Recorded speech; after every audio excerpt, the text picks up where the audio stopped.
Hello, welcome to Shall We Consider? Today we are going to consider the movie Network from 1976.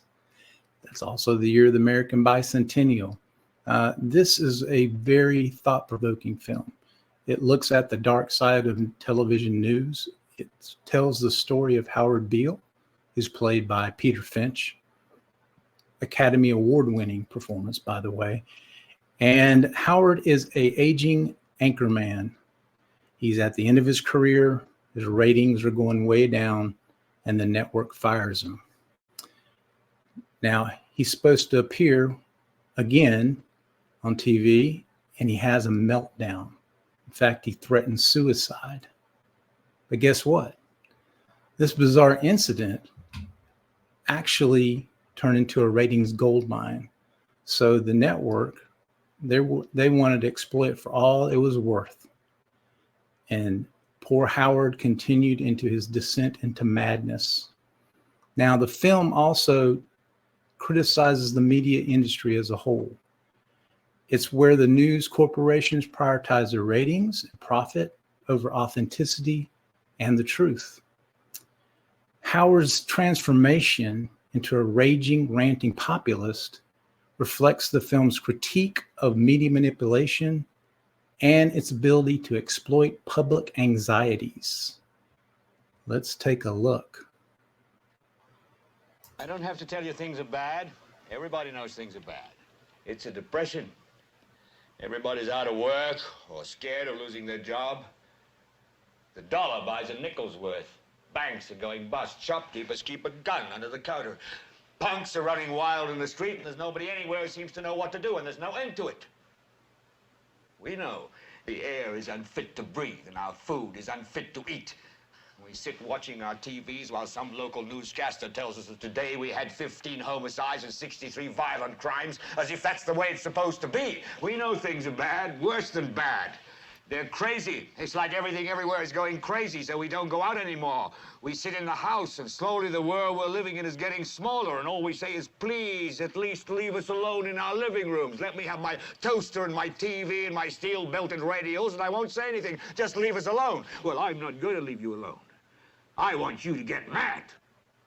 I don't want you to protest. I don't want you to riot. I don't want you to write to your congressman because I wouldn't know what to tell you to write. I don't know what to do about the depression and the inflation and the Russians and the crime in the street. All I know is that first, you've got to get mad. You've got to say, I'm a human being. God damn it. My life has value. So, I want you to get up now. I want all of you to get up out of your chairs. I want you to get up right now and go to the window, open it, and stick your head out and yell, I'm as mad as hell, and I'm not going to take this anymore! Man, that is one hell of a performance. Now, also in the film, we have William Holden and Faye Dunaway. Holden plays Max Schumacher, who is Howard Beale's boss and his friend. Max represents the traditional integrity-driven journalism. Think of Walter Cronkite or Edward R. Murrow. This type of journalism is facing its decline. Now, Max wants to shield Howard from the network's exploitation, but he feels powerless against the changing media landscape. And he is attracted to the new lady at the network. Her name's Diana Christensen, and she is played by Faye Dunaway. And she's the new kid on the block. She's got all the answers. She embodies the ruthless new way of media. It's focused on sensationalism. If it bleeds, it leads. And of course, big-time ratings. She wants to exploit Howard for anything she can get. And she has no real concern about journalistic ethics. Now, she thinks that she's got the American psyche figured out. So let's see what she says. In a nutshell, it's it. The American people are turning sullen.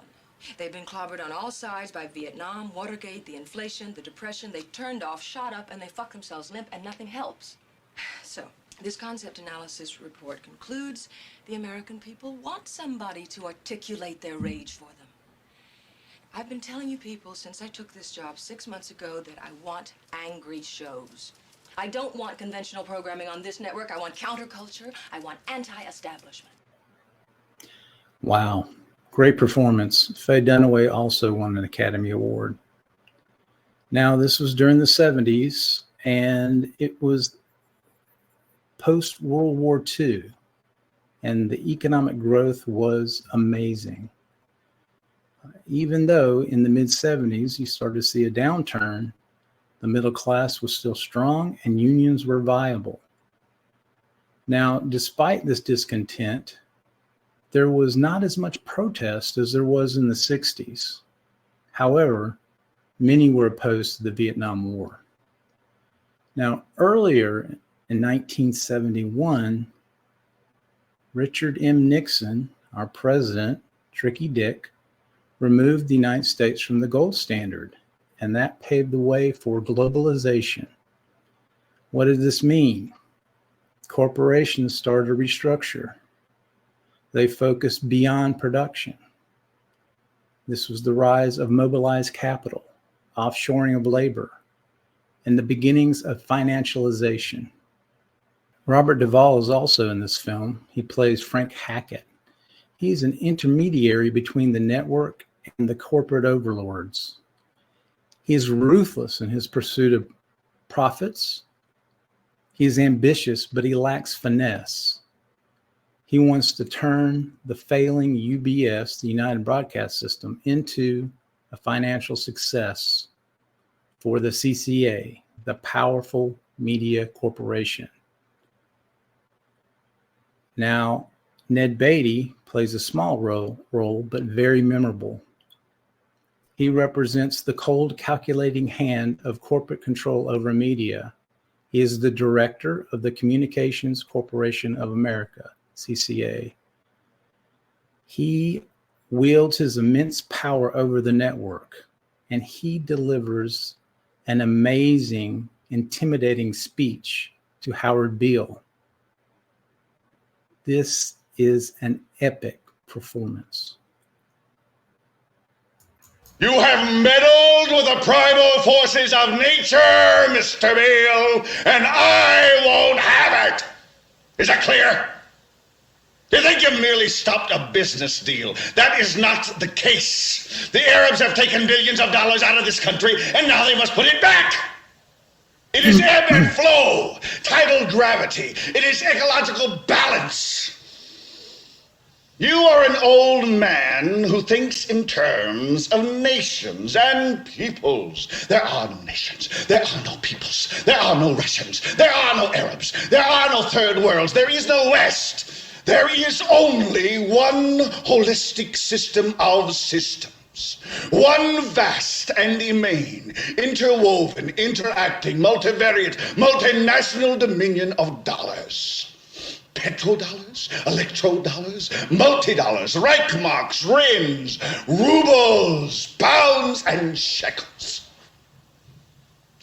It is the international system of currency which determines the totality of life on this planet. That is the natural order of things today. That is the atomic and subatomic and galactic structure of things today. And you have meddled with the primal forces of nature. And you will atone. Am I getting through to you, Mr. Beale? You get up on your little 21-inch screen and howl about America and democracy. There is no America. There is no democracy. There is only IBM and ITT and AT&T and DuPont, Dow, Union Carbide, and Exxon. Those are the nations of the world today. What do you think the Russians talk about in their councils of state? Karl Marx? They get out their linear programming charts, statistical decision theories, Minimax solutions, and compute the price-cost probabilities of their transactions and investments, just like we do. We no longer live in a world of nations and ideologies, Mr. Beale. The world is a college of corporations, inexorably determined by the immutable bylaws of business. The world is a business, Mr. Beale. It has been since man crawled out of the slime. And our children will live, Mr. Beale, to see that perfect world in which there's no war or famine, oppression or brutality. One vast and ecumenical holding company for whom all men will work to serve a common profit, in which all men will hold a share of stock, all necessities provided, all anxieties tranquilized. That was powerful stuff. Now, he does remind me of somebody in the 2020s.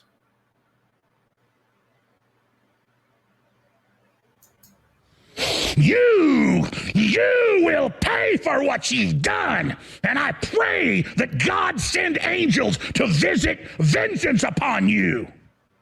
But none of us will harm a hair on your filthy, murderous heads. But God will crush you. Crush you! You will be destroyed, not us. Wow.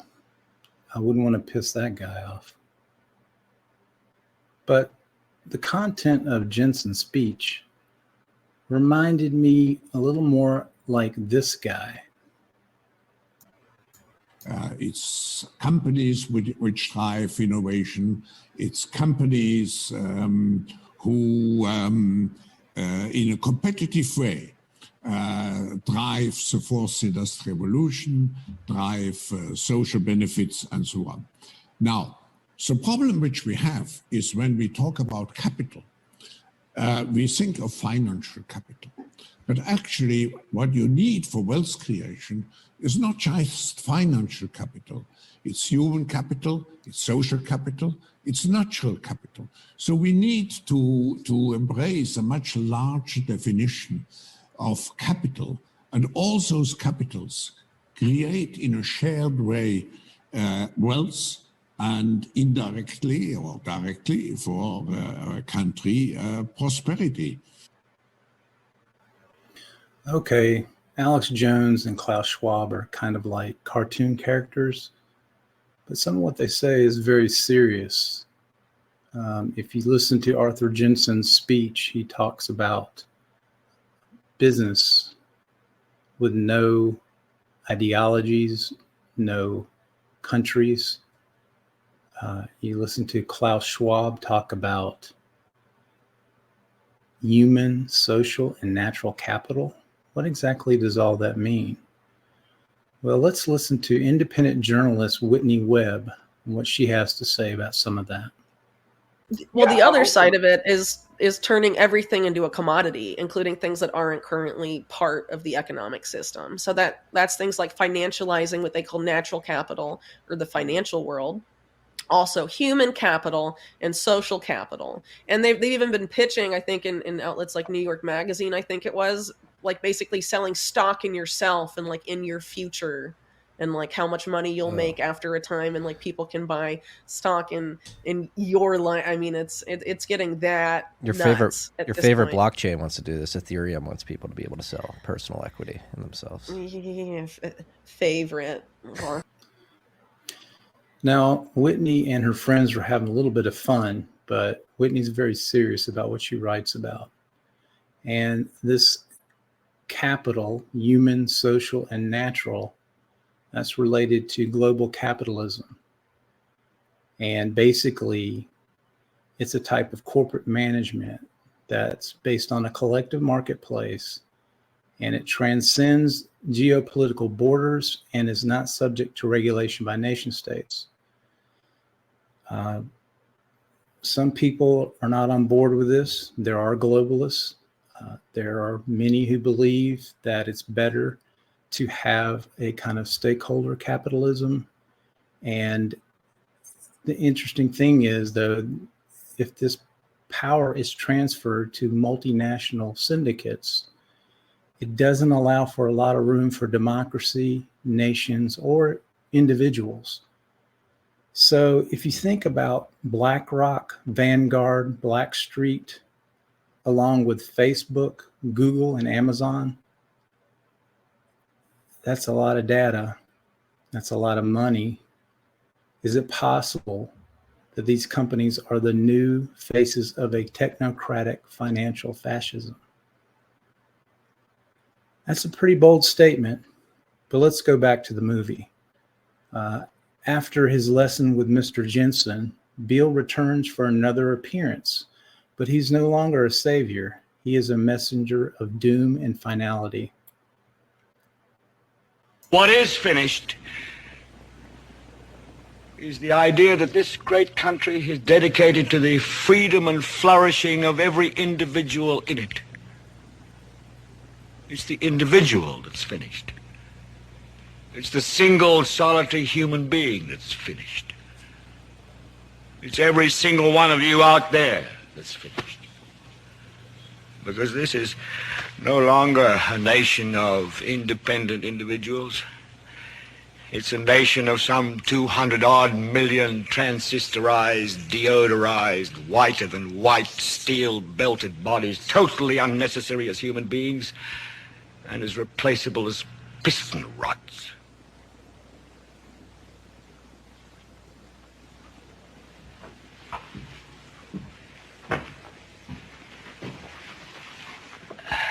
Well, the time has come to say, is dehumanization such a bad word? Because good or bad, that's what is so. The whole world is becoming humanoid, creatures that look human but aren't. This really is an amazing film. It was directed by Sidney Lumet, and it was written by Paddy Chayefsky. He was an award-winning screenwriter. This is a scathing critique of media manipulation by corporations, which was in the 70s, and it continues to resonate today. Now, think about this. In those days, there was only 3 television networks. We didn't have Fox yet, so it was ABC, CBS, NBC. Now think about today, and think about the fragmentation. It's an explosion of media outlets. They estimate as many as 3,000 that are vying for public attention. However, this doesn't seem to widen our range of perspectives. For one thing, most major media outlets are still largely owned by large corporations, and so it limits the diversity of viewpoints presented. Now, people tend to gravitate toward news sources that can confirm their existing beliefs. This is known as confirmation bias, and it gets amplified greatly on social media. They curate their content based on users' past behavior and preferences, and it creates echo chambers where users are primarily exposed to information that only reinforces their existing worldview.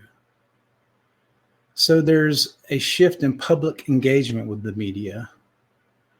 Now, in the film, they have the iconic line, "We're mad as hell and we're not going to take it anymore." That represented a passionate cry, a call for change. But now it seems like it's been replaced by a more passive Netflix and chill. There's a sense of resignation. There's an overwhelming amount of information, and it is difficult to discern the truth.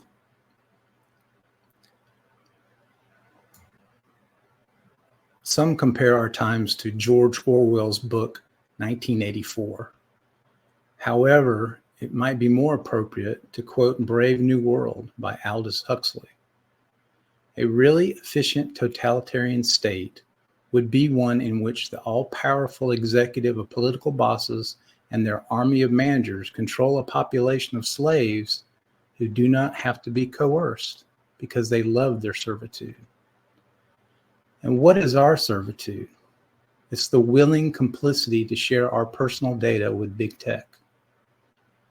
You know, it's 2024, and people are really tired. They're frustrated on issues like employment, the economy, housing, immigration. You know, back in 2016, there were a couple of new anti-establishment candidates that came about. One was Bernie Sanders in the early part of the election year. He challenged the Democratic establishment, but he didn't make it. Now, Donald Trump also came on the scene. He did capture the Republican Party. And the reason why they rose to prominence is because of the populist dissatisfaction with the status quo. Now it's 8 years later. It seems like Americans feel more marginalized and powerless than ever. This noble experiment of liberal democracy, the United States, it seems like it's in a state of arrested development. I would like to quote from Benjamin Studebaker's book, The Chronic Crisis of American Democracy, The Way is Shut. The crisis cannot be solved, the economy cannot be set right, and democracy cannot be saved. But American democracy cannot be killed either.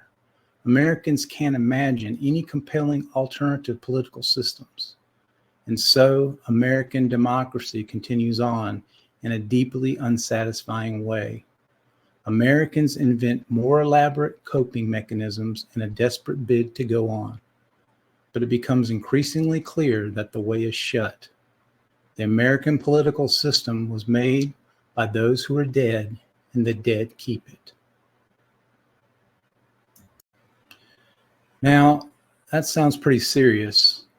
I still do believe in American democracy, but we've got some very important challenges ahead of us. And you know, George Carlin predicted this political disaster over 16 years ago. But there's a reason. There's a reason.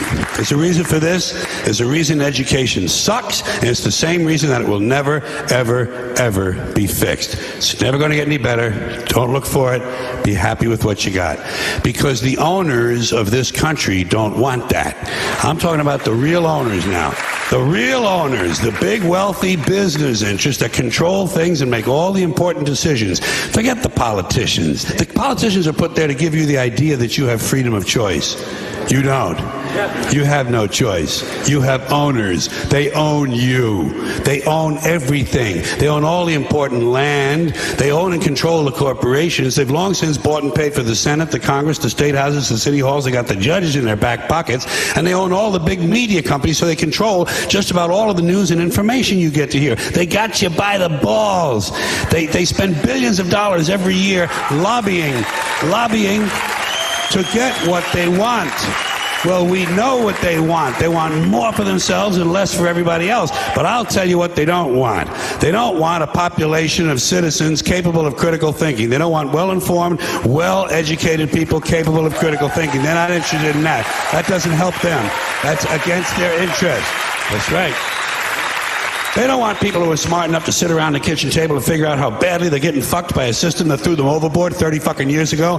They don't want that. You know what they want? They want obedient workers. Obedient workers. People who are just smart enough to run the machines and do the paperwork and just dumb enough to passively accept all these increasingly shittier jobs with the lower pay, the longer hours, the reduced benefits, the end of overtime, and the vanishing pension that disappears the minute you go to collect it. And now they're coming for your Social Security money. They want your fucking retirement money. They want it back so they can give it to their criminal friends on Wall Street. And you know something? They'll get it. They'll get it all from you sooner or later because they own this fucking place. It's a big club, and you ain't in it. You and I are not in the big club. And by the way, it's the same big club they use to beat you over the head with all day long when they tell you what to believe. All day long, beating you over the head in their media, telling you what to believe, what to think, and what to buy. The table is tilted, folks. The game is rigged. And nobody seems to notice. Nobody seems to care. Good, honest, hard-working people. White collar, blue collar, doesn't matter what color shirt you have on. Good, honest, hard-working people continue. These are people of modest means. Continue to elect these rich cocksuckers who don't give a fuck about them. They don't give a fuck about you. They don't give a fuck about you. They don't care about you at all. At all. At all. Whoa, that was from 2008, folks. Unbelievable. Now, I know some people are worried. I am too. There's some people believe that we used to have overarching stories that used to define the society's purpose and direction, like the American dream or ideals of social progress. It seems like those narratives have faded. You know, it seemed like we had a shared moral principles that guided behavior and fostered a sense of right and wrong. But now it appears we have distrust in our institutions, and the media creates a blurry line between truth and falsehood. It's much harder to agree on a set of facts today or a common understanding of events. Without a shared narrative about the future or the lessons from the past, we feel stuck and unsure of where to go next. But maybe there is some hope.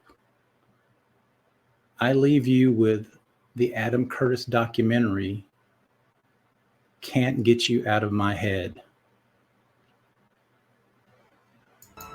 The third possibility is to try to imagine genuinely new kinds of futures, ones that have never existed before. But to do that, we as individuals will have to regain the confidence that we have lost in this frightened and uncertain time. But already the psychological theories that tell us we are weak and manipulable are cracking. And more people are beginning to realize that the fragmented emotions of anxiety and suspicion that they feel inside them may really be just the raw material for the technology corporations to feed off. It may be that we are really far stronger than we think.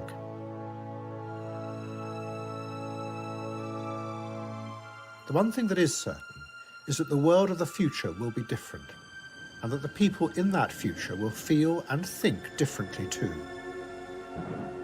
If we can regain our confidence, we will find that we have the power to influence how that future turns out.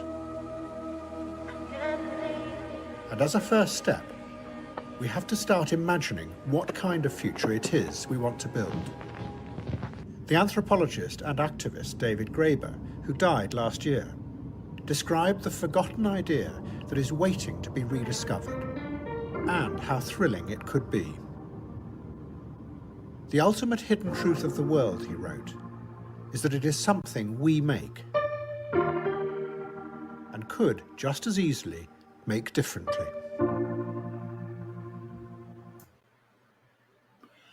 I want to thank two of my very talented friends, the amazing illustrator Steve Epting for my new logo artwork, and Mark Foy for his original music composition for my show theme. Again, thank you for watching. If you like what you saw, hit the like and subscribe button.